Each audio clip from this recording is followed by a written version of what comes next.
Hey everyone, it's Dave and Bo. Happy Columbus Day. It is Monday. I did not do a video this weekend. It was so hot. We had 3 days that were just about 100 degrees here, and that was just too warm to be outside. Today is much nicer. It's in the mid 80s and it's supposed to get cooler over the next few days. Usually here for Southern California, it is October the 15th. That is our day where we can start planting fall plants and fall vegetables. That is generally when the days are short enough that the weather is also cool enough for all those plants to really thrive. All the lavender is still quite a bit in bloom, and I have not cut that back yet, mostly because of the weather. Over here, you can see how incredibly large this pineapple guava has gotten, and it is like now about 8 foot tall. So that'll be cut back. This is in a protected area, and also in SoCal, it is a tropical, but it'll be protected enough underneath the eaves and the crepe myrtle to where I'm not really worried about frost damage. But I will cut it back to about a third of the height that it is now, and it is just a very rapid grower. There's also one, as we go back here to the side of the house, and you can kind of see it's trained up as a tree form. And there is even, if I can see something here, this is what the pineapple guava looks like. I'm not sure which variety that is, but the variety over here is called Trask, T-R-A-S-K. But I don't grow them so much for the fruit as the flower. Looks like we do have a small flower on the geranium there. And this is Crimson Bouquet, as far as our roses go. Lavender trumpet vine on the fence, also another thing that, you know, needs to be pruned back. It is just majorly, all I need to do is like prune everything. We've got some blooms on the, or buds on the daylily here. Can't wait for those to open. I will hopefully show you those in the next couple of weeks.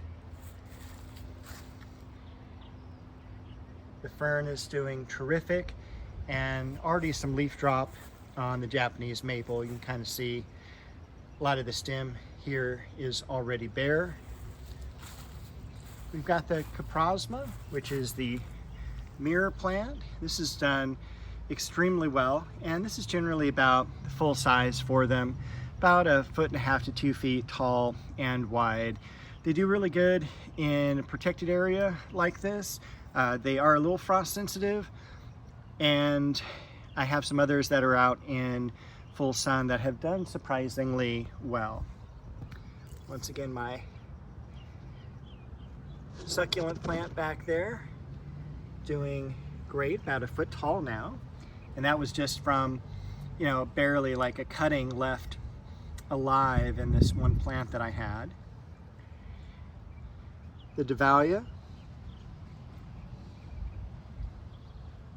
and all the blooms are pretty much done on the Amaryllis belladonna, so you should generally be able to cut these right down to the ground, and you don't want to pull up the bulb. This is still pretty firmly attached, so I'll go get the pruners and remove that. The leaves will be coming up shortly, as well as the leaves for the Leucojum, which are back underneath the crepe myrtle over there. So I definitely want to get that all weeded by the time those are going to be coming up. We've got a few blossoms on the Alstroemeria. That is always just a stunning plant for me, stunning flower. That is something that is reminding me of the Panther Martin trout lures. The Blatilla bulbs, those are pretty much done and dying back to the bulb. Take a look at all those blooms here on the Gara, and now that's getting about 4 feet tall.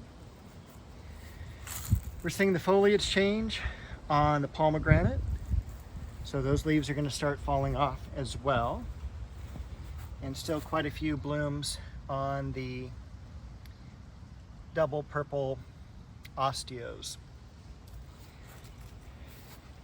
The clivia and Japanese maple over here were recovered, not recovered, but recovered because of the heat, and the silver dragon liriope, though, doesn't seem to mind at all. I did cut the agastache back as well, and everything looks good back here. This one's probably a little bit too covered. Give it some more light there. The Haemanthus tree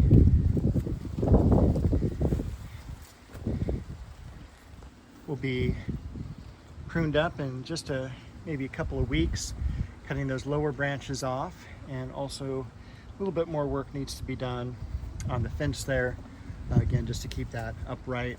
My neighbors behind did some pruning on their side of the fence, so a few of the plants pruned back a little bit, so I appreciate the help on that, definitely.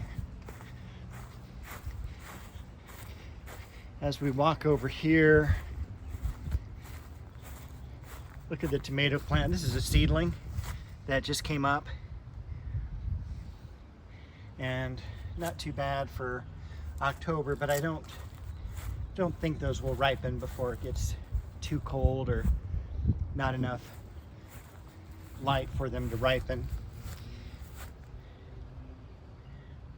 All these just need to be put into the ground.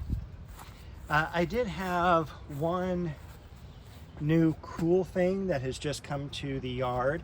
First of all, back here, this is a Haemanthus bulb, and it has generally a creamy white flower to it. It is related to the clivia, or kaffir lily, that we saw covered up with the orange flower that happens in the springtime. So, one of my friends from Covina Garden Center brought me this one, which is genetically closer. It is the plant that's in between the clivia and the Haemanthus.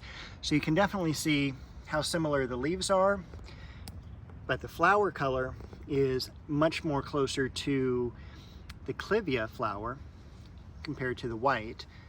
The bulb looks like clivia as well. So it's just a really cool, neat, rare, and exotic plant. So shout out to my friends at Covina Garden Center for giving that to me and letting me hold on to it. They will be getting the bulb, a couple bulbs back as well. Other things in the yard, take a look at that really cool Haemanthus.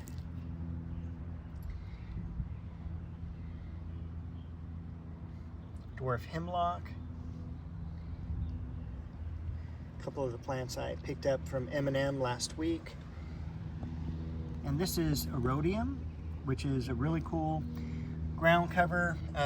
I'd probably do it shade here, semi-shade, plenty of water, but it looks pretty cool among rocks for rock gardens and low growing ground covers. Other things I want to share with you, look at that delphinium blooming, and the bacopa as well. I didn't get out to the yard this last week to do more weeding just because the weather's been so awful, and this is midterm time at school, which is great because it's letting us know we're halfway through with the school year, but also having to write all those exams and get everything closed up for the upcoming holidays. Look at the Tabernae montana. Several of the blooms are open. Very gardenia-like in both foliage and blossom. A lot of cool things growing back there. Foxglove, banana shrub, lamb's ears. We've got Bo coming to join us.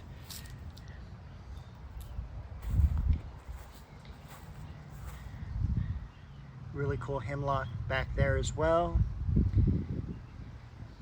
And the scabiola. Also, it's time, well, not time to prune it back totally, but definitely can prune back that Cecile Bruner rose.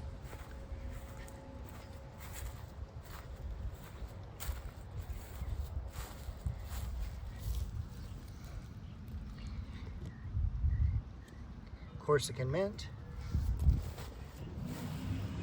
That's the Dunes Valley thyme. The Haemanthus that I planted last week. And everything else is pretty deep in the weeds.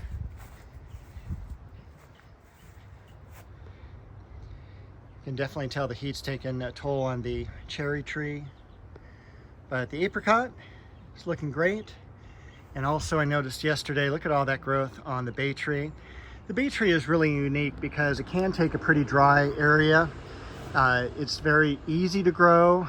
It is not subject to really any pests or diseases per se, maybe a few aphids on the new growth, but that's really about it, and that's in the springtime. This is a tree I probably planted, a tree form I planted 10 years ago, and you can see the caliper on that trunk is pretty good size. It's probably 4.5, 5 inches in diameter, but very easy to prune, probably 3 times a year, possibly 4. But I mean, you're looking at, you know, that's a good 12 feet tall now on some of those big spikes. They do, in really hot weather here in Southern California, they will wilt on the new growth, like this portion here will wilt. But the plant itself, like when you get back to this part here, is really, really sturdy and pretty heat tolerant. But again, I usually have it wilting in the super hot 100-degree plus weather. And it's also interesting too, when we look at this side of the tree, I mean, this gets all morning sun, about half a day. And then over here, and I prune this all at the same time, it almost looks like it's been pruned, but it hasn't. That's just from the shade that is cast by the tree up here. So I thought that was just so dramatic. I wanted to share that with you. Here we've got our irises here, and also another Haemanthus back here. And I forget the name, it's like Tuolumne or something like that. But it's done terrific this past year. One of the first plants I planted last fall, which reminds me we're almost at a year now on some of these videos. White false heather. And another really cool fall bloom. Where is it? There it is. That is Arabian jasmine, Grand Duke. Double, very fragrant. I love the smell of it. And it's not overpowering to where you don't want it close to the house. You actually have to be right in the flower to smell it. But wonderful fragrance. Also mint. Always plant mint in a container. Once you put it in the ground, it's always going to be in the ground. And I think that is everything. Oh, do you have any last words? No, she doesn't. So I will see you all next week, hopefully on time, with another video.